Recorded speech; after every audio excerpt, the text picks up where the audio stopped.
Hi Mario, my name is Gwendolyn. I'm going to be looking at your essay on international marketing. First of all, thank you so much for getting the single essay check. Really great to see that you're interested in improving your English writing, and also, more importantly, that you're open to getting feedback on the way that you write and areas that you can improve in before your examination. I had a look at your emails to Ben. I saw that there were two different dates mentioned there. One, that possibly you might be doing your exam this Saturday, and then another part of the email said that you might wait until the 31st of March. You didn't know. Either way, I will give you some feedback. If you are waiting till March now to do your exam, definitely there's plenty that we could help you with before the examination, and I believe it's the first time that you're going to take it. It'd also be great to know if you're planning on taking the academic exam or the general exam. That would be good to know, just to know where we're at with that. Good. I had to read through this essay, Mario. First of all, well done on getting the task response correct. Part of the question correctly. A lot of people confuse international marketing with international trade. International marketing, as you've put it, it is about the promotion and advertising of goods and services into a country. So well done for getting that part of the task response correct, which is great to see. I thought in general you had good ideas with good examples. Perhaps maybe the example on is international marketing seen as intrusive or invasive to a country? I think, these both your P1 and your P2 paragraphs here were more about talking about the spreading of ideas and language and culture. Less more specific about the first part of the task response, maybe a little bit here about, because you're talking about how they promote diversity inclusion, but would like to see more about how international marketing could be seen as invasive and intrusive in one of these paragraphs. For example, one student gave me an example a few months back about how a recent Audi car advertisement in Saudi Arabia portrayed a woman driving the car through the desert. Clearly, if you know anything about Muslim culture, most women are forbidden from driving cars. So this type of advertising was seen very intrusive into the country, not really respecting cultural norms at all, and caused a bit of an uproar. So that's one example that would be, more specific to that part of the task response.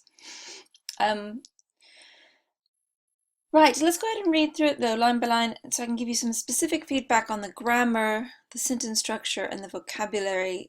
Overall, I thought you have a really good command of vocabulary. There were a few things that I saw as I read through it that were inaccurate, but overall, really, really good, Mario.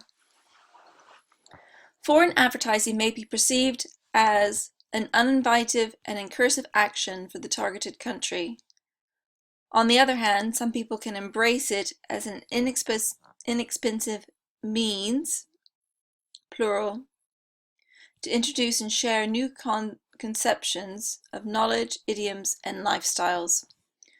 Good. Something we teach in the course, and what I would like to have seen here is a summarizing sentence that says, this essay will look at these issues using examples from North Korea and Nike and Apple to demonstrate points and support arguments. It's just something that we recommend based on our knowledge of the examiners and how the test is marked. Okay, moving on. To begin with, international advertising plays a key role in educating people's minds, plural, about different worldviews. If a particular country is not open, no ed there, so is not open to this kind of communication, there is not freedom for that society. For example, because the North Korean government is a dictatorship, the media is highly controlled by the state, and North Koreans end up ignorant about anything else that happens outside their borders. As a result, the whole nation is disconnected with the current reality elsewhere, which prevents them to develop a better place for themselves. Okay? Nonetheless, international ads work as wise actions for countries to be exposed to foreign content. Wise actions. I'm not sure that's the most precise vocabulary. Let's see what you're trying to say here. I think you could have just easily have said, nonetheless, international ads expose countries to foreign content. To me, that would be a little more concise, a little more coherent. You know, these addition of words in here lost the flow a little bit for me, Mario. Okay, moving on. Whether it is, change your word order here, whether it is done for multiple purposes, comma, such as, and no of needed there, such as trade, commercial, and heritage, comma, countries which are open to international advertising are stimulating innovation and creativity of their own people and organizations, plural. You've something you want to bear in mind, you've missed out the plural use a couple of times through this essay, so something to note before you take your exam. For instance, nowadays companies with famous brand names such as Nike and Apple promote diversity and inclusion for their products and services, a kind of desired reflection of these values for their customers worldwide. In conclusion, international marketing can be analyzed with the pros and cons as stated above.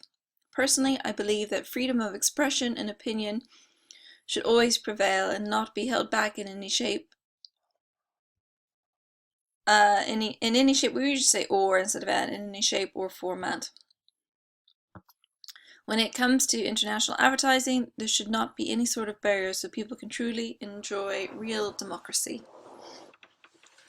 Good, Mario. You know, overall, your writing is really good. You have really strong command of the vocabulary. You use some complex sentence structures. You do well at transitioning from one idea to the next. I think, you know, based on what you said in your email, that this took you more than 40 minutes to write, would be good to know, you know, under true test examinations, what your essay looks like. It could be quite different, and you know that is ultimately what you're going to be graded on, what you can write within 40 minutes. And I think, you know, that would be something we would help you with if you take the sentence guide courses, really how to help you get to this level of writing within the time frame that you're going to need to be working with within the 40 minutes. So on the course we give you some podcast on how to quickly generate ideas, quickly come up with academic sounding examples, and how to get those ideas down on the paper very quickly to get the right word count, and then also to get that done within 40 minutes. Actually, we try to get it done within 35 minutes so that you have 5 minutes to go back and reread your essay. So ultimately, I believe that's what we would help you on the most if you were to take the course with us. Obviously, through regular feedback, I would give you feedback just like this if you took the course. I could help you work on specific things that you want to work on, or what I see you need to work on. You know, we could help you increase your vocabulary and help you with some of your singular plural use issues, which I see happening here. All right, Mario, have a look. I hope that was helpful. Have a look at the email that I will send you with the details of the course. And if you've got any questions, just ask Ben or I. And yeah, we'd love to see you on the course and help you improve even more in your writing. All right, Mario, that's all for now. Bye.